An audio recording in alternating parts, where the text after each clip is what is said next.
നിങ്ങൾക്ക് എല്ലാവർക്കും അറിയാവുന്ന പോലെ നമ്മളൊരു കോൺടെക്സ്റ്റ് നടത്തിയിരുന്നു നവംബറിന് അല്ലേ. അതായത് നവംബർ 30 ബിറ്റ് കോയിൻ ക്ലോസ് ചെയ്യുന്ന പ്രൈസ് ആരാണോ പ്രഡിക്റ്റ് ചെയ്യുന്നത്, അല്ലെങ്കിൽ ആ ക്ലോസ് ചെയ്യുന്ന പ്രൈസിൻ്റെ ഏറ്റവും അടുത്ത് ആരാണോ ബിറ്റ് കോയിൻ്റെ ക്ലോസിംഗ് പ്രൈസ് പ്രഡിക്റ്റ് ചെയ്യുന്നത്, അവർക്കൊരു 10,000 സതോഷി നമ്മൾ ഗിവ് അവേ ആയിട്ട് കൊടുക്കാൻ നമ്മൾ തീരുമാനിച്ചിരുന്നു. ആ കോൺടെക്സ്റ്റ് കഴിഞ്ഞു. ആ കോൺടെക്സ്റ്റിലെ വിന്നർ നമ്മുടെ AI ബിനോദാണ്. അദ്ദേഹം 97,777 പറഞ്ഞിരുന്നത്. അടുത്ത ക്ലോസ് വന്നത് ഏകദേശം അശ്വിനാണെന്ന് തോന്നുന്നു. അശ്വിൻ 1555. സോ ഏറ്റവും ക്ലോസസ്റ്റ് ഗസ്റ്റ് ചെയ്ത് വിന്നർ ആയിരിക്കുന്നത് AI ബിനോദാണ്. അദ്ദേഹം ഇതുവരെ ഈ വീഡിയോ നമ്മളെ കോണ്ടാക്ട് ചെയ്തിട്ടില്ല. ഞാൻ കമ്മ്യൂണിറ്റി പോസ്റ്റിൽ ഇട്ടിരുന്നു വിന്നറിൻ്റെ പേരും കാര്യങ്ങളെല്ലാം. AI ബിനോദിനെ ആർക്കെങ്കിലും അറിയാമെങ്കിൽ അദ്ദേഹത്തിനോട് പറയുക. അല്ലെങ്കിൽ നമ്മൾക്ക് ചെയ്യാൻ ഒക്കുന്നത് ഈ വീഡിയോ അപ്ലോഡ് ചെയ്യുക, അതിൻ്റെ കൂടെ നമുക്കൊരു കമൻറ്റും കൂടെ അദ്ദേഹത്തിന് റിപ്ലൈ ആയിട്ട് കൊടുക്കാം. ഹായ്, കൺഗ്രാറ്റ്സ്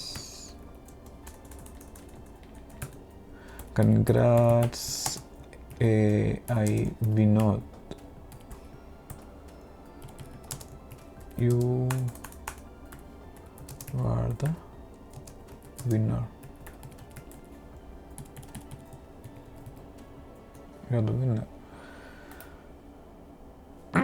ഓക്കെ, അതേ നമ്മളെ കോണ്ടാക്ട് ചെയ്യുമെന്ന് വിശ്വസിക്കാം. അപ്പോൾ കോണ്ടാക്ട്സിൽ പങ്കെടുത്ത എല്ലാവർക്കും നന്ദി. ഓക്കെ, നമുക്കിനിയും കോണ്ടാക്സ്റ്റ് നമുക്ക് ചെയ്യാം. ഓക്കെ, നമ്മളിനി അടുത്ത വീഡിയോയിൽ നമ്മൾ ചെയ്യുമ്പോൾ അതിൻ്റെ താഴെ നമ്മൾ പറയുന്ന ഏത് മാസമാണോ ആ മാസത്തിലെ ക്ലോസിംഗ് പ്രൈസ് എന്താണോ ആരാണ് പ്രൊഡിക്റ്റ് ചെയ്യുന്നത് അവർക്ക് വീണ്ടും ഒരു 10,000 സതോഷി നമ്മൾ ഗീവ് അവേ ആയിട്ട് കൊടുക്കുന്നതായിരിക്കും. അതിനെക്കുറിച്ചുള്ള വീഡിയോ നമുക്ക് ഉടനെ ചെയ്യാം. ഓക്കെ, പിന്നീട് എനിക്ക് AI വിനോദ് ഇത് കാണുവാണെങ്കിൽ AI വിനോദോട് പറയാനുള്ളത്, വിനോദിന് ബിറ്റ് കോയിൻ വാലറ്റ് ഉണ്ടെങ്കിൽ അതിൻ്റെ റിസീവ് അഡ്രസ്സ് എനിക്ക് അയച്ചു തരിക ട്വിറ്ററിൽ. റിസീവ് അഡ്രസ്സ് എനിക്ക് അയച്ചു തരുവാണെന്നുണ്ടെങ്കിൽ ഞാൻ 10,000 സതോഷി സെൻഡ് ചെയ്യാം. അഥവാ ബിറ്റ് കോയിൻ്റെ വാലറ്റ് ഇല്ലെങ്കിൽ, ഇതുവരെ ഡൗൺലോഡൊന്നും ചെയ്തിട്ടില്ലെങ്കിൽ ചെയ്യേണ്ടത് എന്താണെന്ന് പറഞ്ഞു കഴിഞ്ഞാൽ, ഗൂഗിളിൽ പോയിട്ട്, അല്ലെങ്കിൽ നമ്മുടെ പ്ലേ സ്റ്റോറിൽ ഐഫോണാണ് ഉപയോഗിക്കുന്നതെങ്കിൽ അതിൻ്റെ അവരുടെ എന്താണ് പറയുന്നതിൻ്റെ അവരുടെ ആപ്പിൽ പോയി കഴിഞ്ഞ് നമ്മൾ ആപ്പ് ഡൗൺലോഡ് ചെയ്യുമല്ലോ, അവിടെ പോയി ബ്ലൂ വാലറ്റ് എന്ന് പറഞ്ഞ് സെർച്ച് ചെയ്യുക. ആൻഡ്രോയിഡ് ആണെങ്കിൽ നമ്മുടെ എന്താ പേര്, ഗൂഗിൾ സ്റ്റോറിൽ ചെന്നിട്ട് ഗൂഗിൾ സ്റ്റോറിൽ ചെന്നിട്ട് ബ്ലൂ വാലറ്റ് എന്ന് ടൈപ്പ് ചെയ്യുക. അപ്പോൾ നിങ്ങൾക്ക് ഈ കാണുന്ന ലോഗോ കാണാം, ബ്ലൂ വാലറ്റ്. അവിടെ നിന്ന് നിങ്ങൾക്ക് ഡൗൺലോഡ് ചെയ്യാം. ഓക്കെ, ഡൗൺലോഡ് ചെയ്യുമ്പോൾ ശ്രദ്ധിക്കേണ്ടത് എന്താണെന്ന് പറഞ്ഞു കഴിഞ്ഞാൽ, ഈ ഒരു ഓപ്ഷനിൽ പോവാൻ നിങ്ങൾക്ക് ഇങ്ങനൊരു പിക്ചർ കാണും, ഇങ്ങനൊരു സ്ക്രീൻ കാണും. ഓപ്പൺ ചെയ്യുമ്പം ഇവിടെ ബിറ്റ് കോയിൻ ക്ലിക്ക് ചെയ്യുക. ക്ലിക്ക് ചെയ്തിട്ട് ഇവിടെ ക്രിയേറ്റ് കൊടുക്കുക. ക്രിയേറ്റ് കൊടുക്കുമ്പോൾ കാണിക്കുന്നത് കുറച്ച് വേർഡ്സ് ആയിരിക്കും. അത് ഏതെങ്കിലും പേപ്പറിൽ റൈറ്റ് ചെയ്ത് വെക്കുക. ആ വേർഡ് നഷ്ടപ്പെട്ടു പോയി കഴിഞ്ഞാൽ പിന്നീട് ഒരിക്കലും ആ ബിറ്റ് കോയിൻ, അതിനകത്തുള്ള ബിറ്റ് കോയിൻ ഒരിക്കലും നമുക്ക് തിരിച്ചു കിട്ടത്തില്ല. അതുകൊണ്ട് പേപ്പറിലോ കളയാത്ത രീതിയിൽ എവിടെയെങ്കിലും അല്ലെങ്കിൽ അത് പഠിക്കുകയോ ചെയ്യുക. ഇത് ക്രിയേറ്റ് ചെയ്ത് കഴിഞ്ഞിട്ട് അതിനൊരു റിസീവിങ് അഡ്രസ്സ് കാണും. ആ അഡ്രസ്സ് എനിക്ക് അയച്ചു തരിക. എന്തെങ്കിലും സംശയം ഉണ്ടെങ്കിൽ യൂട്യൂബിൽ കയറി how to setup blue wallet എന്ന് പറഞ്ഞ് ടൈപ്പ് ചെയ്യുക. അപ്പോൾ നിങ്ങൾക്ക് ഈ ഒരു വീഡിയോ കാണാനൊക്കും. ഈ വീഡിയോയ്ക്ക് അത് കയറി കഴിഞ്ഞാൽ എങ്ങനെയാണ് ബ്ലൂ വാലറ്റ് ഡൗൺലോഡ് ചെയ്യേണ്ടത്, സെറ്റപ്പ് ചെയ്യേണ്ടത്, റിസീവിങ് അഡ്രസ്സ് എങ്ങനെയാണ് എടുക്കേണ്ടതെന്നെല്ലാം ഈ വീഡിയോയ്ക്കകത്ത് കാണും. കാരണം ഞാൻ ഈ വീഡിയോ കാണിച്ചു തരുന്നത് ഇനി എനിക്കതിന് വേണ്ടി മെനക്കെടേണ്ട കാര്യമില്ലല്ലോ. ഈ ഒരു വീഡിയോ ഈ യൂട്യൂബിലേക്ക് ഇഷ്ടംപോലെ വീഡിയോ ഇതിനെക്കുറിച്ചുണ്ട്. ഇത് നോക്കുവാണെങ്കിൽ എങ്ങനെ ഡൗൺലോഡ് ചെയ്യണം, അല്ലെങ്കിൽ എങ്ങനെ ഒരു ബിറ്റ് കോയിൻ റിസീവ് ചെയ്യണം എന്നുള്ള കാര്യങ്ങളെല്ലാം ഈ വീഡിയോയ്ക്കകത്തുണ്ട്. പോയി വാച്ച് ചെയ്യുക. ഇത് മാത്രമല്ല, ഏത് വേണമെങ്കിലും കാണാം. ഇഷ്ടംപോലെ വീഡിയോ ഉണ്ട്. How to set blue wallet എന്ന് പറഞ്ഞ് കൊടുത്താൽ മതി, കാണാനൊക്കും. എന്നിട്ട് ഇത് ഡൗൺലോഡ് ചെയ്ത് സെറ്റപ്പ് ചെയ്ത് കഴിഞ്ഞിട്ട് ആ റിസീവിങ് അഡ്രസ്സ് ഉണ്ട്, അതെനിക്ക് അയച്ചു തരണം. അയച്ചു തരുമ്പോൾ ഞാനത് വിനോദന് അയച്ചു തരുന്നതായിരിക്കും. ഓക്കെ, നമുക്ക് കുറച്ച് ഒരു ടെക്നിക്കൽ അനാലിസിസും കൂടെ നോക്കിയിട്ട് നമുക്ക് ഈ വീഡിയോ ക്ലോസ് ചെയ്യാം. ബിറ്റ് കോയിൻ ഇപ്പോൾ നിൽക്കുന്നത് ഏകദേശം 95,588 ഓക്കെ, ഇവിടെ നമ്മൾ ശ്രദ്ധിക്കേണ്ട കാര്യം, അടുത്തത് പോകാൻ പോകുന്നത് എങ്ങനെയാണെന്നുള്ളത് ഒരു 2 ഓപ്ഷനാണ് ഞാൻ കാണുന്നത്. ഒന്ന്, നിങ്ങൾ ഈ കാണുന്ന ബോട്ടമിങ് ടെയിൽ ബാർ, നിങ്ങൾ എന്താണ് അതിനെ വിളിക്കുന്നത് എനിക്കറിയത്തില്ല, ഞാൻ ഇതിനെ ബോട്ടമിങ് ടെയിൽ ബാർ എന്നാണ്, TB, okay, BT, bottoming tail bar, okay എന്നാണ് ഞാൻ വിളിക്കുന്നത്. ഇത് ഇനി ക്ലോസ് ചെയ്യാൻ ഏകദേശം 5 മണിക്കൂറും കൂടെ ഉണ്ട്. ഇതേപോലെ ക്ലോസ് ചെയ്യുവാണെങ്കിൽ ബുള്ളിഷായിട്ട് ഞാൻ കാണും. അല്ല, ഇതിങ്ങനെ ക്ലോസ് ചെയ്തിട്ട് അടുത്ത റെഡ്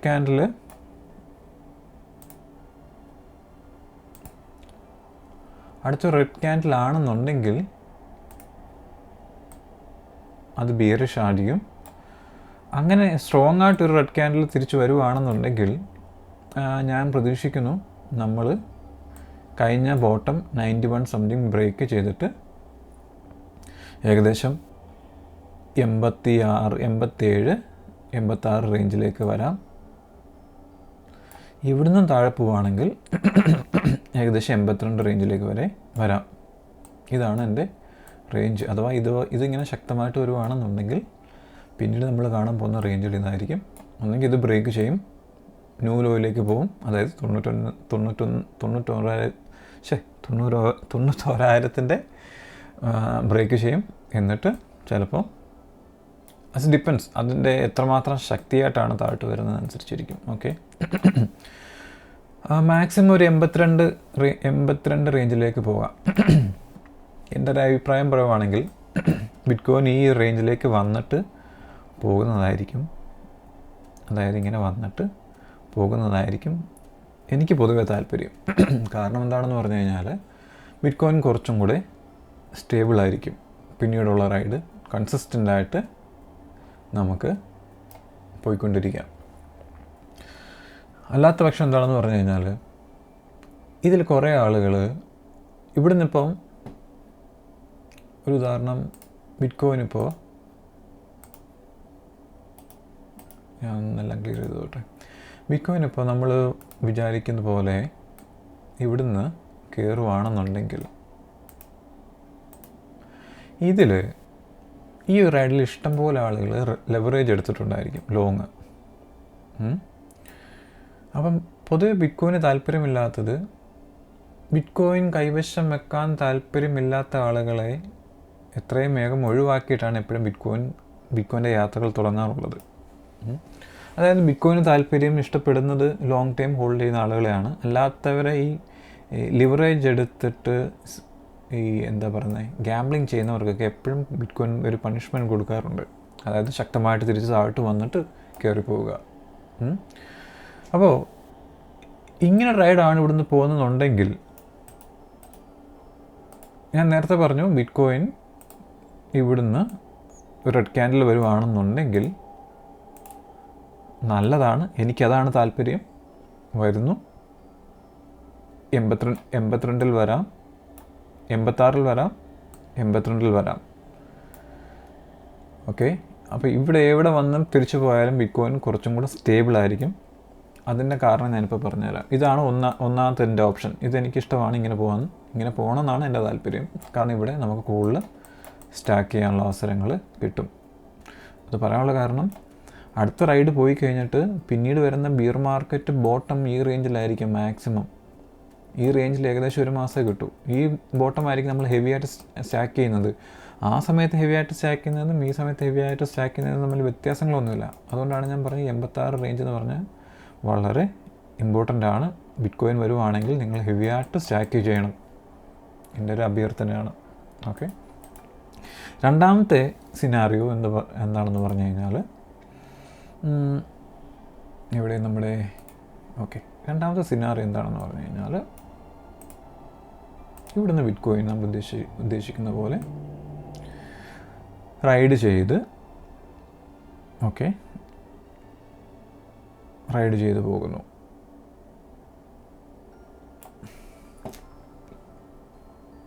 ഇതിൻ്റെ ഒരു വിഷയം എന്താണെന്ന് പറഞ്ഞു കഴിഞ്ഞാൽ, ഇത് റൈഡ് ചെയ്ത് പോകുന്നു. ആദ്യമേ നമുക്കതിനെക്കുറിച്ച് സംസാരിക്കാം. റൈഡ് ചെയ്ത് പോകുന്നു. അപ്പോൾ ഞാൻ ഇവിടുന്ന് ഗ്രീൻ ക്യാൻഡിൽ കിട്ടി, 100K ബ്രേക്ക് ചെയ്ത് പോകാൻ തുടങ്ങുകയാണെന്നുണ്ടെങ്കിൽ എൻ്റെ ഒരു അഭിപ്രായത്തിൽ 150-നും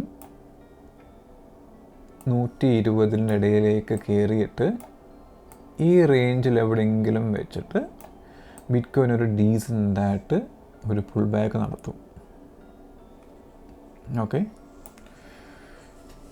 ഈ ഒരു പുൾ ബാക്ക് നടക്കുമ്പോൾ ആളുകൾ നിങ്ങളിന്ന് കേൾക്കാൻ പോകുന്ന ന്യൂസ്, അതായത് ഇത് രണ്ടാമത്തെ സിനാറിയോ. ഓക്കെ, ഇത് നടക്കുകയാണെന്നുണ്ടെങ്കിൽ ആളുകൾ പറയും ബിറ്റ്കോയിൻ്റെ ടോപ്പ് ഇതാണ്.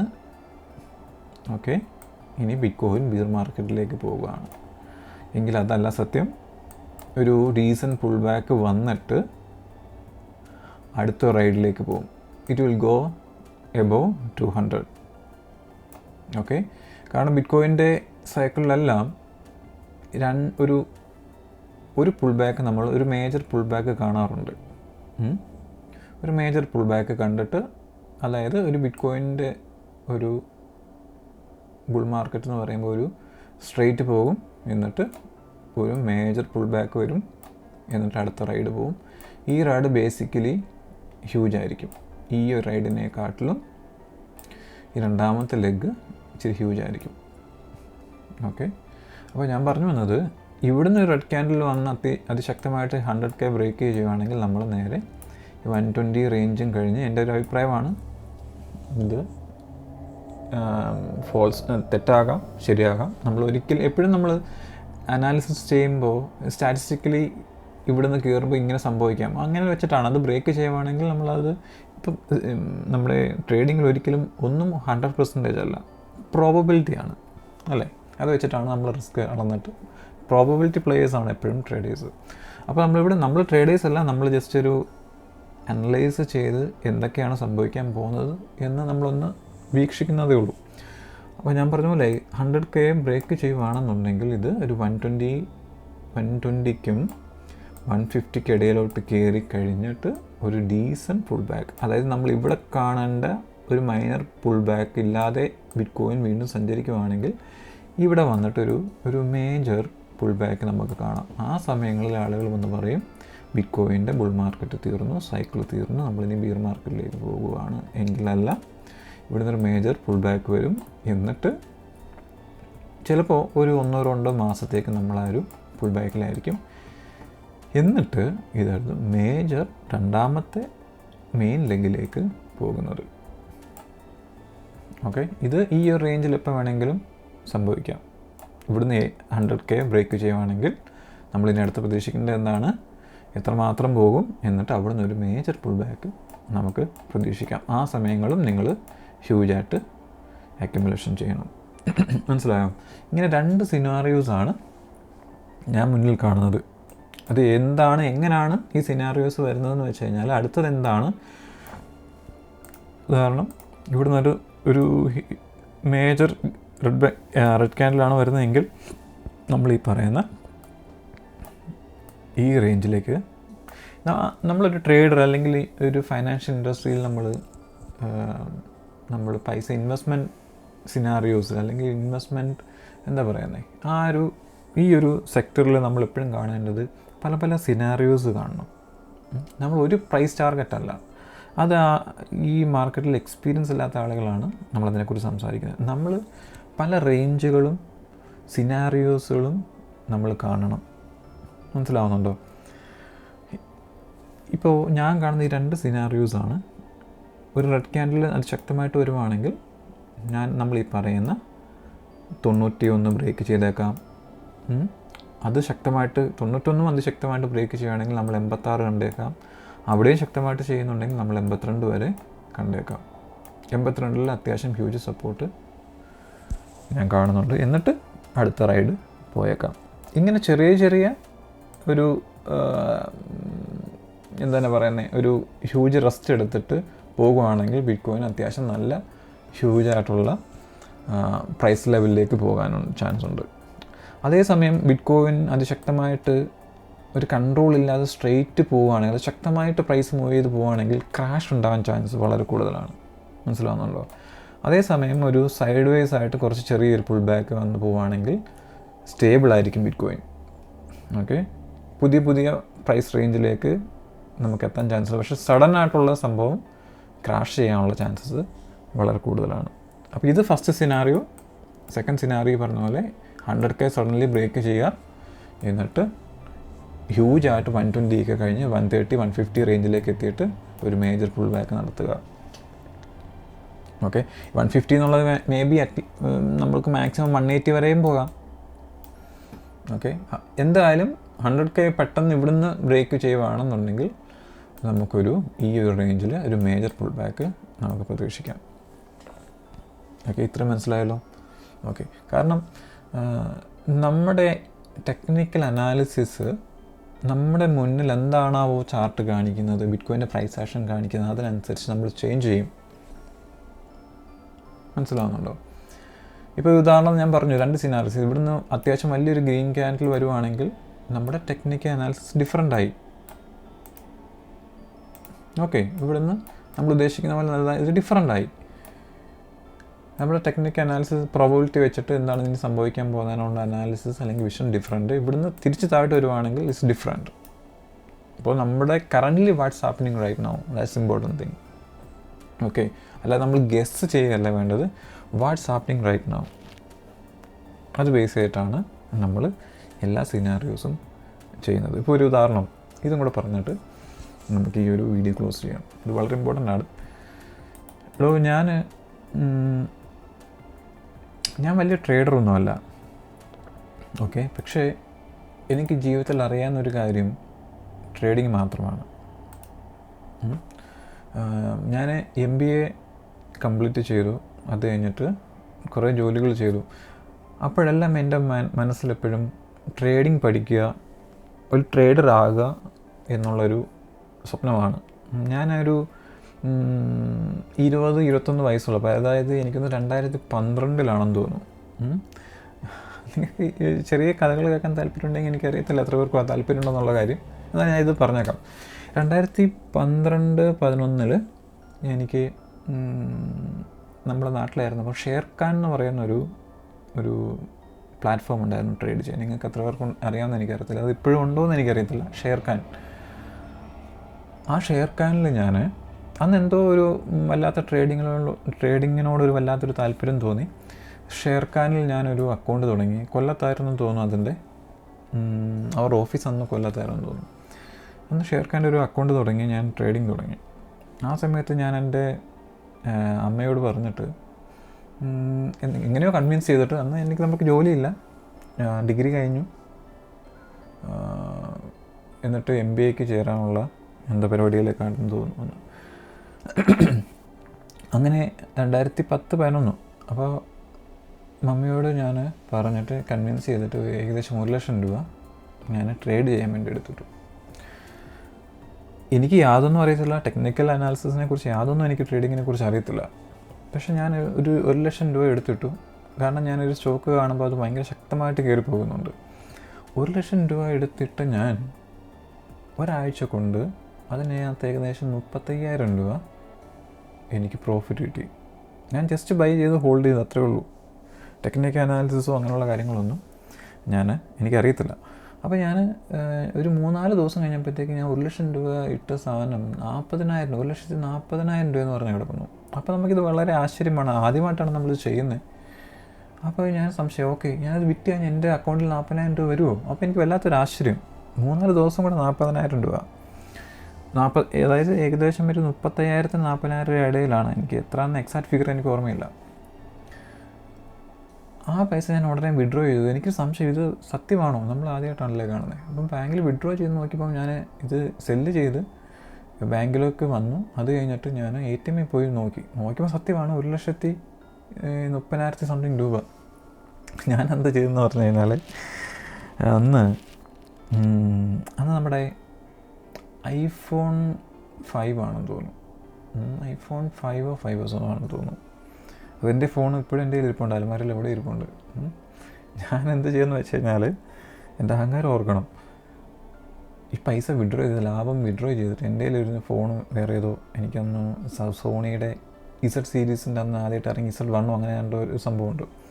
ഇതുകൊണ്ട് ഞാൻ നേരെ കടയിൽ പോയിട്ട് അത് സെല്ല് ചെയ്ത് ഇതും അടപ്പ് ചെയ്തിട്ട് ഐഫോൺ മേടിച്ചിട്ട് വന്നു. ഒന്ന് വല്ലാത്തൊരു ആപ്പിൾ ഫാനായിരുന്നു ഞാൻ ആ സമയങ്ങളിൽ. ഇന്നും ഞാൻ പറയുന്നില്ല, ഇപ്പം ഫാനൊന്നും അല്ല, ഇപ്പോൾ ജസ്റ്റ് നമുക്കൊരു ഫോൺ യൂസ് ചെയ്യണം അത്രമാത്രമേ ഉള്ളൂ. അന്ന് ഞാൻ ഈ സാധനം മേടിച്ചുകൊണ്ട് വീട്ടിൽ വന്നു. അപ്പം മമ്മിക്ക് ഇപ്പോഴും അറിയാവുന്നത്, മമ്മി അന്ന് ഇടയ്ക്ക് ചോദിക്കാറുണ്ട്, എടാ 1,00,000 രൂപ തന്നത് എന്തേ, എൻ്റെ കയ്യിലുണ്ടോ? ഞാൻ പറഞ്ഞു എൻ്റെ കയ്യിലുണ്ട്, ഞാൻ മാർക്കറ്റിൽ ഇട്ടേക്കുവാണ്, ലാഭമൊന്നും അധികം ആയിട്ടില്ല. എന്നിട്ട് ഞാൻ വീണ്ടും 1,00,000 രൂപ എടുത്തിട്ട പാടെ ഈ സാധനം ഇടിഞ്ഞു. നമുക്കിത് ടെക്നിക്കൽ അനാലിസിസിനെ കുറിച്ചൊന്നും അറിയത്തില്ലല്ലോ. നേരെ ഇടിഞ്ഞിട്ട് എനിക്കാകെ ടെൻഷനായി. കാരണം 1,00,000 രൂപ ഇട്ട സാധനം നേരെ 80,000 ആകുന്നു, 70,000 ആകുന്നു, 60,000 ആകുന്നു. ടെൻഷനാവുന്നു.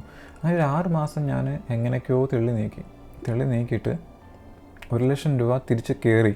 അപ്പോൾ തന്നെ സെല്ല് ചെയ്തിട്ട് ഞാൻ മമ്മിയുടെ കൊണ്ട് കൊടുത്തു. മമ്മി എനിക്ക് തോന്നുന്നു ഏകദേശം ഒരു 14,000 രൂപ എക്സ്ട്രാ എങ്ങാണ്ട് ആക്കി ഞാൻ മമ്മിയുടെ കൊണ്ട് കൊടുത്തിട്ട് പറഞ്ഞു ഇത്രയേ ഉള്ളൂ. അപ്പോൾ മമ്മിക്ക് സന്തോഷമായി, ഒരു 5,000 4,000 രൂപ കിട്ടിയപ്പോഴത്തേക്ക്. പക്ഷേ യഥാർത്ഥം എത്ര രൂപയാണെന്നുള്ള കാര്യം അറിയത്തില്ല. അങ്ങനെ എൻ്റെ കയ്യിൽ ഇരിക്കുന്ന ഫോണൊക്കെ കാണുന്നുണ്ട്. അപ്പോൾ ഞാൻ ചോദിച്ചു പഴയ ഫോൺ വിറ്റിട്ട് ഞാനിത് മേടിച്ചതാണ് എന്നൊക്കെ ഉള്ള രീതിയിൽ എന്തൊക്കെയോ കള്ളം പറഞ്ഞു. അതിനുശേഷം എനിക്ക് വല്ലാത്തൊരു അഡിക്ഷനായി. അതായത് ഇങ്ങനൊരു സംഭവം ഉണ്ട്. അന്നൊക്കെ ഒരു 40,000 രൂപ ഒരു മാസം സാലറി എന്ന് പറയുന്നത് നമുക്ക് നാട്ടിൽ അങ്ങനെയൊന്നും ചിന്തിക്കാൻ ഒക്കത്തില്ല. ഞാൻ ഇതിനെക്കുറിച്ച് കൂടുതൽ അറിയണം താല്പര്യം തോന്നി. പക്ഷേ ഞാൻ MBAയിലേക്ക് ജോയിൻ ചെയ്യുന്നു പിന്നീട് 2011. പിന്നീട് അതിൻ്റെ തിരക്കുകളിലേക്ക് മാറി 2013 കഴിയുന്നു. പിന്നീട് ഇതെപ്പോഴും പഠിക്കണമെന്നുള്ള ഒരു ആഗ്രഹം ഉള്ളിൽ എവിടെയോ കിടപ്പുണ്ട്. അങ്ങനെ ഞാൻ ഈ ടെക്നിക്കൽ അനാലിസിസിനെ കുറിച്ച്, എങ്ങനെയാണ് ഈ ട്രേഡിങ് ചെയ്യുന്നത്, ഈ ടെക്നിക്കൽ അനാലിസിസിനെ കുറിച്ച് പഠിക്കാനുള്ള കാര്യങ്ങളിലേക്ക് കടക്കാനുള്ള ശ്രമമായി 2013. അതായത് എല്ലാ കാര്യങ്ങളും അരച്ച് കലക്കി പിടിച്ചു. ഏതൊക്കെ ടെക്നിക്കൽ ഇൻഡിക്കേറ്റേഴ്സ് ഉണ്ടോ, MACD, RSI, എല്ലാം അതിനെന്താണ് അതിൻ്റെ അർത്ഥം, ഇന്ന സംഖ്യയുടെ അർത്ഥം എന്താണ്, ഇന്ന വരുമ്പോൾ എന്താണ് എന്നുള്ള കാര്യങ്ങളെല്ലാം അലക്കി എല്ലാം വ്യക്തമായിട്ട് ഏത് ഇൻഡിക്കേറ്ററാണോ അതെല്ലാം അതിനെക്കുറിച്ച് പഠിച്ചു. ഞാൻ അന്നേരം യൂട്യൂബിൽ നോക്കിയപ്പോൾ കുറേ ട്രേഡിങ് ചെയ്യുന്ന ഒത്തിരി ആളുകളുണ്ട്. ഈ ടെക്നിക്കൽ അനാലിസിസ്, ഈ ഒരു പറഞ്ഞ ഇൻഡിക്കേറ്റേഴ്സിനെ വെച്ചിട്ട് ട്രേഡ് ചെയ്യുന്ന ഒത്തിരി ആളുകളുണ്ട്. സത്യം പറയാമല്ലോ, അതിൽ 98% ആളുകളും ഫേക്കാണ്. അതിൽ പിന്നീടാണ് നമുക്ക് കാര്യങ്ങൾ മനസ്സിലാവുന്നത്. അപ്പം ഞാൻ എന്ത് ചെയ്തെന്ന് വെച്ച് കഴിഞ്ഞാൽ, ഞാൻ ചെയ്യാറുള്ളത് നമ്മുടെ ഈ ട്രേഡിംഗ് വ്യൂവിൻ്റെ എല്ലാത്തിൻ്റെയും സ്ക്രീൻഷോട്ട് എടുക്കും. ഓരോ ഈ ട്രേഡിങ്ങിൻ്റെയും സ്ക്രീൻഷോട്ട് എടുത്തിട്ട് ഞാൻ വെച്ചേക്കുക കോപ്പി. ഓക്കെ, ഈ യൂട്യൂബിലുള്ള ഈ ഗുരൂസ്, ഈ പറയുന്ന ട്രേഡിംഗ് ഗുരൂസിൻ്റെ ബേസ് ചെയ്തിട്ടുള്ള ട്രേഡിംഗ്, അതായത് അവർ എപ്പോഴും ഈ ട്രേഡിങ്ങിനെ അപ്രോച്ച് ചെയ്യുന്നത്, എപ്പോഴും ഒരു ഹെൽപ്പ് ചെയ്യുന്നത് അവർ ഈ ടെക്നിക്കൽ ഇൻഡിക്കേറ്റേഴ്സിൻ്റെ പിൻബലം കൊണ്ടിട്ടാണ് അവർ ട്രേഡ് ചെയ്യുന്നത്. ഈ ഇൻഡിക്കേറ്റർ ഇവിടെ ആവാറായി, ഇത് ക്രോസ് ചെയ്യാൻ പോകുന്നു, അപ്പം ഇവിടെ മേടിക്കണം, അങ്ങനെയുള്ള കാര്യങ്ങളൊക്കെയാണ്. അപ്പോൾ ഞാൻ ഓരോ വട്ടവും, ഇപ്പോൾ ഉദാഹരണം ഒരു 10 ട്രേഡ് എടുക്കുകയാണെങ്കിൽ 8ഉം സക്സസ്ഫുൾ അല്ല. 10 ട്രേഡ് ചെയ്യുമ്പോൾ 8ഉം എനിക്ക് നഷ്ടമാണ്. പിന്നീട് കൂടുതൽ ഇതിനെക്കുറിച്ച്, ട്രേഡിങ്ങിനെ കുറിച്ച് കൂടുതൽ അഗാധമായിട്ട് പഠിക്കാനുള്ള ആഗ്രഹം തോന്നി. കാരണം അതാണ് ലൈഫ്. കാരണം ഉള്ളിൽ എവിടെയോ DNA എവിടെയോ കയറി കൂടിപ്പോയി. ഇനി വേറൊരു ജോലി, ഞാൻ പല ജോലികൾ ചെയ്യുമ്പോഴും എനിക്ക് ആ ജോലിയിൽ ഉയർന്നു പോകണമെന്നോ, അല്ലെങ്കിൽ ആ ജോലിയിൽ സ്ഥാനക്കയറ്റം കിട്ടണമെന്നോ, എക്സ്പീരിയൻസ് അഡോപ്റ്റ് ചെയ്യണോ ഒന്നും എൻ്റെ മനസ്സിലില്ല. ഞാൻ അവിടുന്ന് ഓരോ കമ്പനിയും സ്കിപ്പ് ചെയ്ത് നടക്കുകയാണ്. കാരണം എൻ്റെ മനസ്സിൽ മുഴുവൻ ഒരു ട്രേഡർ ആകുക എന്നുള്ളൊരു മൈൻഡിലേക്കാണ് പോയിക്കൊണ്ടിരിക്കുന്നത്. അങ്ങനെ മിക്കതിനും നിങ്ങൾ ഈ കാണുന്ന MACD ആയാലും RSI ആയാലും ഇത് ഡിലേഡ് ആയിട്ടുള്ള ഇൻഡിക്കേറ്റേഴ്സാണ്. അതായത് ഈ പ്രൈസ് ആക്ഷൻ എന്ന് പറയുന്നത്, നമ്മൾ ഈ price action is different, indicator is different. അതായത് ഒരു പ്രൈസ് ആക്ഷൻ, ഒരു പ്രൈസ് മൂവ് അപ്പ് ചെയ്ത് കഴിഞ്ഞാൽ മാത്രമേ ഈ ഇൻഡിക്കേറ്റർ നമുക്ക് സിഗ്നൽ തരൂ. മനസ്സിലാവുന്നുണ്ടോ? അത് ഡിലേഡ് ഇൻഡിക്കേറ്റർ. അതനുസരിച്ചാണ് മൂവ് അപ്പ് ചെയ്യുന്നത്. പക്ഷേ ലോകത്തിൽ ഏറ്റവും പ്രിഡേറ്റർ ആയിട്ടുള്ള, ഏറ്റവും ലിജൻസ് ആയിട്ടുള്ള ട്രേഡേഴ്സ് ചെയ്യുന്നത് ഈ ഇൻഡിക്കേറ്റേഴ്സിനെ അധികം ഇമ്പോർട്ടൻസ് കൊടുക്കാറില്ല. കാരണം ഇത് ഡിലേഡ് ആണ്. അവരെപ്പോഴും പ്രൈസ് ആക്ഷനാണ് ട്രേഡേഴ്സ്. അതായത് ലോകത്ത് 2 തരം ട്രേഡേഴ്സ് ഉണ്ട്. ഒന്ന് ഈ പറയുന്ന ഇൻഡിക്കേറ്റേഴ്സിനെ വെച്ചിട്ട് അതിനെ സപ്പോർട്ട് ചെയ്തിട്ട് എടുക്കുന്ന ട്രേഡ് ചെയ്യുന്ന ആളുകൾ. 2 പ്രൈസ് ആക്ഷൻ ട്രേഡേഴ്സ് ഉണ്ട്. They are legends. ഓക്കെ, അവരെ ബീറ്റ് ചെയ്യാൻ ഒരിക്കലും ഈ പറയുന്ന ടെക്നിക്കൽ ഇൻഡിക്കേറ്റേഴ്സിനെ സപ്പോർട്ട് ചെയ്യുന്നവർക്ക് ചെയ്യാനൊക്കത്തില്ല. കാരണം ഓൾറെഡി പ്രൈസ് ആക്ഷൻ നടക്കുന്നതിനകത്ത് അവർ ട്രേഡ് ചെയ്യും. ഈ പ്രൈസ് ആക്ഷൻ നടന്ന് ഇൻഡിക്കേറ്റർ കാണിക്കത്തില്ലേ, അതായത് ഡിലേഡ് ഇൻഡിക്കേറ്റർ കാണിക്കത്തില്ല, മാക്ഡി ആയാലും RSI ആയാലും. അപ്പോഴത്തേക്ക് അവർ പ്രോഫിറ്റ് എടുത്ത് ഇറങ്ങി കഴിയും. മനസ്സിലാകുന്നുണ്ടോ? അവിടാണ് ഈ ടെക്നിക്കൽ ഇൻഡിക്കേറ്റേഴ്സ് വെച്ച് ചെയ്യുന്ന ആളുകൾ കയറുന്നത്. അപ്പോഴത്തേക്ക് ഈ പ്രൈസ് ആക്ഷൻ ബേസ് ചെയ്ത് ട്രേഡ് ചെയ്യുന്നവർ ഓൾറെഡി പ്രോഫിറ്റ് എടുത്ത് കഴിഞ്ഞിരിക്കും. മനസ്സിലാകുന്നുണ്ടോ? ഇപ്പോൾ ഉദാഹരണം, ഈ കാണുന്ന ബിഗ് ബാർ, എലിഫന്റ് ബാർ അല്ലേ, ഇതിനകത്ത് ഓൾറെഡി പ്രൈസ് ആക്ഷൻ ആളുകൾ കയറിയിട്ടുണ്ടായിരിക്കും ഇവിടെ. ഈ ഒരു ബിഗ് ബാർ ഫോം ചെയ്ത് കഴിഞ്ഞതിന് ശേഷം മാത്രമേ ഈ പറയുന്ന ടെക്നിക്കൽ ഇൻഡിക്കേറ്റേഴ്സ് ഈ സിഗ്നൽ തരൂ. അപ്പോഴായിരിക്കും ആളുകൾ ഇവിടെ കയറുന്നത്. ഓക്കെ, ഇവിടോ കയറുന്നത്. ഈ സമയങ്ങളിൽ ആളുകൾ ഈ ഒരു ബിഗ് ബാറിലും ഇതിലുമായിട്ട് ഈ പ്രൈസ് ആക്ഷൻ ട്രേഡേഴ്സ് പ്രോഫിറ്റ് എടുത്ത് കഴിഞ്ഞിരിക്കും. ഓക്കെ, അവരെ ബീറ്റ് ചെയ്യാൻ ഒക്കത്തില്ല. അത് നിങ്ങൾ ട്രേഡിങ്ങിൽ പഠിക്കണമെന്നുണ്ടെങ്കിൽ പ്രൈസ് ആക്ഷൻ ട്രേഡേഴ്സ് അറിയാവുന്ന, പ്രൈസ് ആക്ഷൻ ട്രേഡിങ് ചെയ്യുന്ന ആളുകളെ, they are very rare. Okay, ഈ പ്ലാനറ്റിൽ വളരെ റെയറാണ്. കാരണം ഞാൻ ഈ ഒരു കാര്യം 10 കൊല്ലമായിട്ട് ഇതിൻ്റെ പുറകെ നടന്നിട്ടുള്ളതാണ്. എൻ്റെ 10 കൊല്ലമാണ് വേസ്റ്റ് ചെയ്തത്. ഓക്കെ, ഒരു സമയങ്ങളിൽ ഞാൻ കരഞ്ഞിട്ടുണ്ട് ആത്മഹത്യ ചെയ്യണോ എന്നുള്ള കാര്യം. എൻ്റെ 10 കൊല്ലം എനിക്ക് എക്സ്പീരിയൻസ് ആഡപ്പ് ചെയ്യേണ്ട 10 കൊല്ലം ഞാൻ അലമ്പി നടന്ന് എനിക്ക് ട്രേഡിങ് പഠിക്കണമെന്ന് നടന്ന് എങ്ങും എത്താതായിക്കൊണ്ടിരിക്കുകയാണ്. മനസ്സിലാവുന്നുണ്ടോ? ഞാൻ പറയാം, നിങ്ങൾ ഇന്ന് കാണുന്ന യൂട്യൂബിൽ കാണുന്ന പലരും ഇസ് ഫേക്ക്. ഓക്കെ, പലരും എന്നോടിത് ഒപ്പോസിഷനായിട്ട് കുറേ കമ്പനികൾ വന്നേക്കാം, എനിക്കത് വിഷയമില്ല. പക്ഷെ ഞാൻ എക്സ്പീരിയൻസ് ചെയ്ത ഒരാളാണ്. നിങ്ങൾക്ക് ട്രേഡിംഗ് പഠിക്കണമെന്നുണ്ടെങ്കിൽ പ്രൈസ് ആക്ഷൻ, അത് ഇൻഡിക്കേറ്റർ അല്ലാതെ പ്രൈസ് ആക്ഷൻസ് വെച്ചിട്ട്, ഇൻഡിക്കേറ്റർ അവർ യൂസ് ചെയ്യും ഒരു ഗൈഡൻസ് മാത്രം, അല്ലെങ്കിൽ അതിനെ സപ്പോർട്ട് ചെയ്ത് ഒരിക്കലും അല്ല ചെയ്യുന്നത്. പ്രൈസ് ആക്ഷൻ ഇതെപ്പോഴും ഓർമ്മ വേണം. 2 തരം ട്രേഡേഴ്സ് ഉണ്ടല്ലോ, പ്രൈസ് ആക്ഷൻ, പിന്നെ ഈ ടെക്നിക്കൽ അനാലിസിസ് വെച്ചിട്ട് ഈ വരയും കുറിയും ഒത്തിരി വരയും കുറിയും ഒത്തിരി ഇൻഡിക്കേറ്ററൊക്കെ വെച്ചിട്ട് ട്രേഡ് ചെയ്യുന്നവരൊക്കെ ഉണ്ടല്ലോ. എനിക്ക് ആ ചാർട്ട് കാണുമ്പോൾ തന്നെ എനിക്ക് തലയ്ക്ക് പ്രാന്താകും. ട്രേഡിംഗ് എന്ന് പറഞ്ഞാൽ വളരെ സിമ്പിളാണ്. ഓക്കെ, അപ്പോൾ ഈ 10 ഞാൻ കുളിക്കുമ്പോൾ ഒക്കെ കിടന്ന് കരഞ്ഞിട്ടുണ്ട്. കാരണം ആത്മഹത്യ ചെയ്യണോ, എനിക്കറിയത്തില്ല എന്ത് ചെയ്യണം എന്നുള്ള കാര്യം. അങ്ങനെ ഒരു ദിവസം എൻ്റെ ഹോപ്പ് എല്ലാം നശിച്ചിട്ട്, അതായത് എൻ്റെ ഒരു കെട്ട് പ്രിൻറ്റഡ് കോപ്പി ഉണ്ട് ഈ ചാർട്ടിൻ്റെ, ഓരോ സ്റ്റോക്കിൻ്റെയും ചാർട്ടുണ്ട്. ഇതിനകത്തെല്ലാം ഫെയിലുവറാണ്. 10 ട്രേഡ് ചെയ്യുകയാണെങ്കിൽ അതിൽ 8 ഫെയിലുവറാണ്. അങ്ങനെ ഞാൻ വിചാരിച്ചു, ഓക്കെ എനിക്കിത് നിർത്താം, ഇങ്ങനെ പരിപാടി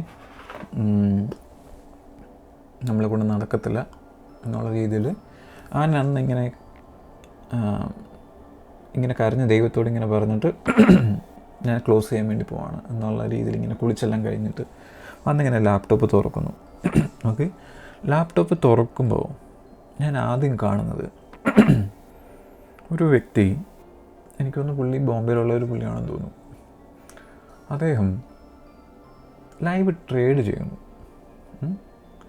നിഫ്റ്റി 50-ലാണെന്ന് തോന്നുന്നു പുള്ളി ട്രേഡ് ചെയ്യുന്നത്. ലൈവ് ട്രേഡ് ചെയ്തിട്ട് എന്നിട്ട് അദ്ദേഹത്തിൻ്റെ യൂട്യൂബ് ചാനലിൽ ഒന്ന് ക്ലിക്ക് ചെയ്യുന്നു. എന്നിട്ട് അദ്ദേഹം അതിൻ്റെ വേറൊരു വീഡിയോ എൻ്റെ കണ്ണിലൂടെ വെക്കാൻ ഇടയായി. അതിനകത്ത് പറയുന്നത് അദ്ദേഹം എങ്ങനെ സക്സസ്ഫുള്ളായി അതിനെ ഹെൽപ്പ് ചെയ്തേക്കുന്ന ബുക്സ് ഏതൊക്കെയാണെന്നുള്ളത്. എൻ്റെ 3 ബുക്സ് കൊടുത്തേക്കുന്നു. അപ്പോൾ എനിക്ക് വല്ലാത്തൊരു ഇൻട്രസ്റ്റിംഗ് തോന്നി. ഞാനത് ഓപ്പൺ ചെയ്തു. അതിനകത്ത് 2 ബുക്സ് എഴുതിയേക്കുന്ന ആളുകൾ, അവർ ഈ ലെജൻസാണ്, വളരെ ഫേമസ് ആണ് ലോകത്തിലെ. 2 ബുക്ക് എഴുതിയേക്കുന്ന ആളുകൾ ഇന്നില്ല, കുറേ വർഷങ്ങൾക്ക് മുന്നേ എഴുതിയേക്കുന്ന ബുക്കുകളാണ്. ഇന്ന് അവർ ആ 2 പേരും ഈ ഭൂലോകത്തില്ല. പക്ഷേ ആ ബുക്ക് വളരെ ഫേമസ് ആണ്. മൂന്നാമത്തെ ആളെ അദ്ദേഹം പറയുമ്പോൾ അയാൾ പറയുന്നു, ഇദ്ദേഹം ജീവിച്ചിരിപ്പുണ്ട്, ഇദ്ദേഹത്തിൻ്റെ യൂട്യൂബ് ചാനലുണ്ട്, ഇദ്ദേഹത്തിന് എനിക്കൊരു ഇത് ക്ലിക്ക് ചെയ്യാനുള്ള കാര്യം എന്താണെന്ന് പറഞ്ഞു കഴിഞ്ഞാൽ അദ്ദേഹത്തിന് വർഷത്തിൽ 2-3 തവണ മാത്രമേ സ്റ്റോപ്പ് ലോസ് ഹിറ്റ് ചെയ്യാറുള്ളൂ. ബാക്കി ട്രേഡിംഗ് എല്ലാം പിൻ പോയിൻ്റ് ആണെന്ന് എനിക്ക് വല്ലാത്തൊരു ഇൻട്രസ്റ്റിംഗ് തോന്നി. അപ്പോൾ അദ്ദേഹത്തിൻ്റെ പേര് ഞാൻ യൂട്യൂബിൽ ടൈപ്പ് ചെയ്തു. ഓക്കെ, ടൈപ്പ് ചെയ്തപ്പോൾ ഇതാ വന്നു അദ്ദേഹത്തിൻ്റെ യൂട്യൂബ് ചാനൽ. ഞാൻ കയറിയിട്ട് ഒരു 3-3.5 മണിക്കൂറുള്ളൊരു നീണ്ടൊരു വീഡിയോ അത് ഞാൻ അവിടെ നിന്ന് കാണാൻ തുടങ്ങി. 3.5 മണിക്കൂർ ഞാൻ ഒറ്റ സ്ട്രെച്ച് ഇരുന്ന് കണ്ടു തീർത്തു. കാരണം ഓരോ വീഡിയോയും ഓരോ മിനിറ്റ് കഴിയുന്തോറും എൻ്റെ നെഞ്ചെടുപ്പ് കൂടി വന്നു. ഞാൻ എന്ത് ചെയ്തു, ഈ വീഡിയോയുടെ ഇടയ്ക്ക് ഞാൻ നേരെ ഓടി എൻ്റെ ഫയൽ എടുക്കാൻ വേണ്ടി. ഞാൻ സ്റ്റാക്ക് ചെയ്ത് വെച്ചേക്കുന്ന എൻ്റെ പേപ്പർ ഫയൽ എടുക്കാൻ വേണ്ടി ഓടിയിട്ട് ഞാൻ ആ ഭ്രാന്തനെ പോലെ അതിങ്ങനെ നിരത്തി വെച്ചു. നിരത്തി വെച്ചിട്ട് ഇദ്ദേഹം പറഞ്ഞ ഓരോ കാര്യങ്ങളും ഓരോ ചാർട്ട് എടുത്തിട്ട് ഞാൻ നോക്കിയപ്പോൾ 10ൽ 8 സക്സസ്ഫുള്ളാണ്, ചിലത് 9. എനിക്ക് വളരെയധികം അത്ഭുതം തോന്നി. നേരെ സബ്സ്ക്രൈബ് ചെയ്തു, അദ്ദേഹത്തിൻ്റെ ഫുൾ വീഡിയോസ് അവിടെ നിന്ന് കണ്ടു. എനിക്കിത് എങ്ങനെയെങ്കിലും പഠിക്കണമെന്ന് തോന്നി. അങ്ങനെ അദ്ദേഹത്തിൻ്റെ കോഴ്സിൽ ചേരണം എന്നുണ്ടെങ്കിൽ നമ്മുടെ നാട്ടിലെ ഏകദേശം 8 ലക്ഷം രൂപ ഏതോളം വരും. അപ്പം എൻ്റെ അടുത്ത പരിപാടി എന്ന് വെച്ച് കഴിഞ്ഞാൽ എങ്ങനെ ഈ പൈസ ഉണ്ടാക്കുക, അദ്ദേഹത്തിൻ്റെ ഈ പ്രോഗ്രാമിൽ ജോയിൻ ചെയ്യുക എന്നുള്ളതാണ്. അദ്ദേഹത്തിനെക്കുറിച്ച് ഞാൻ അന്വേഷിച്ചപ്പോൾ അദ്ദേഹം വേൾഡ് ഫേമസ് ആയിട്ടുള്ളൊരു മോഡേൺ ഹിസ്റ്ററി കണ്ടേക്കുന്ന ഏറ്റവും പിൻ പോയിൻറ്റ് ട്രേഡിങ്. പിൻ പോയിൻ്റ് എന്ന് വെച്ചാൽ അദ്ദേഹം കയറുന്ന ഏത് പ്രൈസിലാണ് ആ പ്രൈസിൽ എവിടെ ഇറങ്ങും, ഇതൊക്കെ പിൻ പോയിൻറ്റ് ട്രേഡിങ് എന്നൊക്കെ പറയുന്നതാണ്. ഓക്കെ, അങ്ങനെ ആ പൈസ അതിനുവേണ്ടി ഓവർ ടൈം ചെയ്തു, പൈസ ഉണ്ടാക്കി, ജോയിൻ ചെയ്തു. It's amazing. അതായത് എൻ്റെ ലോകത്തോടുള്ള വിഷൻ, ട്രേഡിങ് മാത്രമല്ല ഞാൻ പഠിച്ചത്, ലോകത്തോട് എൻ്റെ ലൈഫ് മുഴുവൻ ചേഞ്ച് ചെയ്തത് അദ്ദേഹമാണ്. എന്നെ ബിറ്റ്കോയിനിലേക്ക് കൊണ്ടുവരുന്നത് ആ സമയങ്ങളിൽ. അദ്ദേഹത്തിൻ്റെ കുറേ വീഡിയോസ് ബിറ്റ്കോയിനെ കുറിച്ചുണ്ട്. അദ്ദേഹം ട്രേഡിങ് ബിറ്റ്കോയിൻ കുറിച്ചാണ് മാത്രമാണ് സംസാരിക്കാറുള്ളത്. അപ്പോൾ ബിറ്റ്കോയിനിലേക്ക് കൊണ്ടുവരുന്നതും എനിക്കതിനെക്കുറിച്ച് കൂടുതൽ മനസ്സിലാക്കി തന്നതും അദ്ദേഹമാണ്. അപ്പോൾ അദ്ദേഹത്തിനെ ഒരിക്കലും മറക്കാൻ ഒക്കത്തില്ല. അപ്പം ഞാൻ പറഞ്ഞു വന്നത്, എൻ്റെ ജീവിതത്തിൽ ഞാൻ വലിയ ട്രേഡറൊന്നുമല്ല. ഇപ്പോഴും ലോസ് ഉണ്ടാവാറുണ്ട്, പ്രോഫിറ്റ് ഉണ്ടാവാറുണ്ട്. മാസ്റ്ററിങ് ട്രേഡിംഗ് എന്ന് വെച്ചാൽ ഇറ്റ്സ് ഡിഫറെൻറ്റ്. നിങ്ങൾ മാസ്റ്റർ ഒന്നും ആവണ്ട നിങ്ങൾക്ക് ട്രേഡിങ്ങിൽ പ്രോഫിറ്റ് കിട്ടി തുടങ്ങാൻ. Master is different. മാസ്റ്ററിൻ്റെ ഡെഫിനിഷൻ എന്താണെന്ന് പറഞ്ഞു കഴിഞ്ഞാൽ ഓരോ 8 മിനിറ്റിലും നിങ്ങൾക്ക് മാർക്കറ്റിൽ പ്രോഫിറ്റ് ഉണ്ടാക്കാൻ കഴിയണം. That's mastering in trading. Okay, നിങ്ങൾക്ക് പ്രോ ആകാം, അതിന് മുന്നേ തന്നെ നിങ്ങൾക്ക് പ്രോഫിറ്റ് ഉണ്ടാക്കി തുടങ്ങാം. That is different. അപ്പോൾ ഞാൻ പറഞ്ഞു വന്നത്, എനിക്ക് ജീവിതത്തിൽ അറിയാവുന്ന ഒറ്റ കാര്യം ഇതിനെക്കുറിച്ച് മാത്രം എന്തെങ്കിലും നോളജ് ഉണ്ടെങ്കിൽ, പിന്നെ ബിറ്റ്കോയിനെക്കുറിച്ച് രണ്ടാമതെന്നേ പറയത്തുള്ളൂ. ഫസ്റ്റ് നോളജ് ട്രേഡിങ്ങിനെ കുറിച്ചാണെന്ന് ഞാൻ പറയും. നിങ്ങളുടെ ജീവിതത്തിൽ എപ്പോഴും നിങ്ങൾ ഒരു കാര്യത്തിൽ കോൺസെൻട്രേറ്റ് ചെയ്യുക. പല കാര്യത്തിൽ കോൺസെൻട്രേറ്റ് ചെയ്ത് ഒന്നും ആകാതിരിക്കുന്നതിനേക്കാളും നല്ലത് ഒരു കാര്യത്തിൽ കോൺസെൻട്രേറ്റ് ചെയ്യുക. അതെന്ത് തന്നെ ആയാലും. ഈ ലോകത്തിന് ആവശ്യം ഒരു പ്രൊഫഷണലാണ്, ഒരു പ്രോയാണ്. ഒരു കാര്യത്തിൽ അവൻ അതിൻ്റെ മാക്സിമം നോളജ് അവനുണ്ടായിരിക്കണം. നോളജ് മാത്രമല്ല, അവന് എക്സ്പീരിയൻസ് ഉണ്ടായിരിക്കണം. ഏത് കാര്യങ്ങളായിക്കോട്ടെ, ആ ഒരു സെക്ടറിൽ അവൻ ടോപ്പ് നിൽക്കണം. ഒരു കാര്യത്തിൽ മാത്രം കോൺസെൻട്രേറ്റ് ചെയ്യുക. ഇപ്പോൾ ബിറ്റ്കോയിൻ്റെ അക്യുമുലേഷൻ ആണെങ്കിൽ അത് മാത്രം ഇങ്ങനെ കോൺസെൻട്രേഷൻ ചെയ്യുക. നിങ്ങൾ ഈ ഭൂമിയിൽ ഒരു എനർജി പ്രൊഡ്യൂസ് ചെയ്തിട്ടുണ്ടെങ്കിൽ, ഒരു കാര്യത്തിന് വേണ്ടി നിങ്ങൾ എനർജി, നിങ്ങൾ ടാലൻറ്റ്, നിങ്ങളുടെ സമയം സ്പെൻഡ് ചെയ്തിട്ടുണ്ടെങ്കിൽ, ആത്മാർത്ഥമായിട്ട് സ്പെൻഡ് ചെയ്തിട്ടുണ്ടെങ്കിൽ, എത്ര വർഷം കഴിഞ്ഞാലും it will come back to you. നിങ്ങൾ ഉദ്ദേശിച്ച കാര്യം നിങ്ങൾക്ക് കിട്ടിയിരിക്കും. അതെൻ്റെ ലൈഫ് കൊണ്ട് ഞാൻ അറിഞ്ഞതാണ്. അതിനകത്ത് എന്തൊക്കെയോ സത്യങ്ങളോടൊപ്പം ഉണ്ട്. എവിടെയോ ഈ ഭൂമി അങ്ങനെയാണെന്ന് തോന്നി നിർമ്മിച്ചേക്കുന്നത്. നിങ്ങൾ കേട്ടിട്ടുണ്ടായിരിക്കും, ഒരിക്കലും ഒരു എനർജി ക്രിയേറ്റ് ചെയ്യാനൊക്കത്തില്ല, അത് നശിപ്പിക്കാനൊക്കത്തില്ല. അതായത് ഇന്നുള്ള എനർജി ഈക്വലാണെന്നാണ് പറയപ്പെടുന്നത്. ഈ ഭൂമിയിലുള്ള എനർജി ഈക്വലാണ്. അത് കൂടുതലുണ്ടാക്കാനും ഒക്കത്തില്ല, നശിപ്പിക്കാനും ഒക്കത്തില്ല. അങ്ങനെയാണെങ്കിൽ നിങ്ങൾ എന്തെങ്കിലും ഒരു കാര്യത്തിന് വേണ്ടി പരിശ്രമിക്കുമ്പോൾ നിങ്ങളൊരു എനർജി സ്പെൻഡ് ചെയ്യുന്നുണ്ട് ഈ ലോകത്തിലേക്ക്, അതും റിസൾട്ട് നിങ്ങൾക്ക് കിട്ടിയിരിക്കും. ഓക്കെ, ആത്മാർത്ഥമായിട്ട് എന്ത് ശ്രമിക്കുന്നോ അത് നിങ്ങൾക്ക് കിട്ടും. അതെൻ്റെ ലൈഫിൽ ഇഷ്ടംപോലെ കാര്യങ്ങൾ സംഭവിച്ചിട്ടുണ്ട്. ഇത് കിട്ടണമെന്നുണ്ടെങ്കിൽ ഒരു എസൻസ് മാത്രം മതി നിങ്ങളുടെ കയ്യിൽ. നിങ്ങൾക്ക് ഭയങ്കര ഐക്യമോ അങ്ങനെയുള്ള കാര്യങ്ങളൊന്നും വേണ്ട. ഡിസിപ്ലിൻ, ഡിസിപ്ലിനാണ് അതിൻ്റെ യഥാർത്ഥ മരുന്ന്. നിങ്ങൾ എന്ത് കാര്യങ്ങളും ചെയ്യുമ്പോഴും ഡിസിപ്ലിനായിട്ട് ചെയ്യുക. ഒരു ഉദാഹരണം, ഒരാൾ ജിമ്മിൽ പോകുന്നു. ജിമ്മിൽ പോയി ആദ്യത്തെ 5-6 മാസം വർക്കൗട്ട് ചെയ്താലും അദ്ദേഹത്തിന് യാതൊരു മാറ്റങ്ങളും ശരീരത്തിൽ കാണാനൊക്കത്തില്ല. ഈ 6 മാസവും അദ്ദേഹം ജിമ്മിൽ പോകണമെന്നുണ്ടെങ്കിൽ, ഒരു മാറ്റങ്ങളും കാണാതെ ജിമ്മിൽ പോകണമെന്നുണ്ടെങ്കിൽ ഡിസിപ്ലിൻ ഉണ്ടായിരിക്കണം. ഇല്ലാത്ത പക്ഷം ഈ മോട്ടിവേഷൻ കാണും. മോട്ടിവേഷൻ എന്ന് പറയുന്നത് നിങ്ങൾ തോളത്ത് തട്ടിയിട്ട് നിങ്ങൾ പറയുന്നത് okay you have to do something. Motivation എന്ന് പറയുന്നത് നിങ്ങളുടെ ഉള്ളിൽ ഒരാഴ്ചത്തേക്കോ 2 ദിവസത്തേക്കോ ഏതായാലും മണിക്കൂറുകൾക്ക് മാത്രമേ കാണത്തുള്ളൂ മോട്ടിവേഷൻ. പക്ഷേ ഡിസിപ്ലിനാണ് നിങ്ങൾ 1 മാസം മുതൽ 6 മാസം വരെ ആ റിസൾട്ട് കാണുന്നത് വരെ നിങ്ങളെ നടത്തിക്കുന്നത്. മോട്ടിവേഷൻ എന്ന് പറഞ്ഞാൽ ജസ്റ്റ് ഒരു പുറയുന്ന ഒരു ഉന്തുക എന്നത് പറയുന്നത് മാത്രമേ ഉള്ളൂ. ഏതാനും മണിക്കൂറുകളെ, ചിലരിൽ ഏതാനും മിനിറ്റുകളെ അവശേഷിക്കൂ ഈ മോട്ടിവേഷൻ എന്ന് പറയുന്നത്. നിങ്ങൾ പലപ്പോഴും കണ്ടിട്ടുള്ള ഒരു മോട്ടിവേഷൻ വീഡിയോ ഒക്കെ കണ്ടിട്ട് നമുക്ക് വല്ലാത്തൊരു ഡോപ്പമൈൻ കയറും, 1 മണിക്കൂർ കഴിയുമ്പോഴത്തേക്ക് അത് പോകും. അതാണ് ഞാൻ പറയുന്നത് ഡിസിപ്ലിൻ. ആ ഡിസിപ്ലിൻ ആയിരിക്കും ആ വ്യക്തിയെ 6-7 മാസമായിരിക്കും ബോഡിയിൽ ആ ചേഞ്ചസ് വന്നു തുടങ്ങുന്നത്. അപ്പോൾ ആ ഡിസിപ്ലിൻ കൊണ്ടിട്ട് പുള്ളിക്കൊരു മോട്ടിവേഷൻ വരുന്നു. പിന്നീട് പുള്ളി എപ്പോഴും ജിമ്മിൽ പോകുന്നു, കാരണം പുള്ളി റിസൾട്ട് കണ്ടു തുടങ്ങി. വീണ്ടും കൺസിസ്റ്റൻ്റായിട്ട് ജിമ്മിൽ പോകുമ്പോൾ, ആത്മാർത്ഥമായിട്ട് ജിമ്മിൽ പോകുമ്പോൾ അദ്ദേഹത്തിൻ്റെ മസിൽ ബിൽഡ് ചെയ്യുന്നു. അതായിട്ട് കോൺസെൻട്രേറ്റ് ചെയ്ത് പോവുകയാണെങ്കിൽ അദ്ദേഹം കുറച്ചും കൂടി പ്രൊഫഷണലായിട്ട് പോകും. ഓക്കെ, ഹോബി മാറിയിട്ട് കുറച്ചും കൂടെ ആകും. അപ്പോൾ ഡിസിപ്ലിൻ വെച്ച് പോകുമ്പോൾ നിങ്ങളുടെ ഐഡൻറ്റിറ്റി ചേഞ്ച് ചെയ്യും. ഓക്കെ, നിങ്ങൾ അതായിട്ട് മാറും. ഇപ്പോൾ ഞാൻ ട്രേഡിങ്ങിൽ കോൺസെൻട്രേറ്റ് ചെയ്യുവാണെങ്കിൽ ഓക്കെ, ഞാൻ ട്രേഡറായിട്ട് മാറും. അറ്റ് എൻഡ് ഗെയിം എന്താണ്? ട്രേഡറായിട്ട് മാറും. അപ്പം ഡിസിപ്ലിനാണ് അതിൻ്റെ മരുന്ന്. ഡിസിപ്ലിൻ ഇല്ലെങ്കിൽ നിങ്ങൾക്ക് എന്ത് മോട്ടിവേഷൻ കിട്ടിയിട്ടും കാര്യമില്ല. It's useless. Consistency and discipline, ഇത് രണ്ടും വ്യത്യാസമാക്കാൻ ഒക്കാത്തത് ഏകദേശം ഒരേ അർത്ഥങ്ങൾ തോന്നിക്കുന്ന കാര്യങ്ങളാണ്. കൺസിസ്റ്റൻസി ആൻഡ് ഡിസിപ്ലിൻ, ഈ രണ്ടും മാത്രം മതി നിങ്ങൾക്ക് ഈ ലോകത്ത് എന്തും അച്ചീവ് ചെയ്യാം. മനസ്സിലാവുന്നുണ്ടോ? അപ്പോൾ ഞാൻ ആദ്യമായിട്ടാണ് ഇങ്ങനെ കുറേ കാര്യങ്ങൾ പറയുന്നത്. എത്ര പേർക്ക് ഇഷ്ടപ്പെട്ടിട്ടുണ്ടാവുമെന്ന് എനിക്കറിയത്തില്ല. Take care. Bye bye.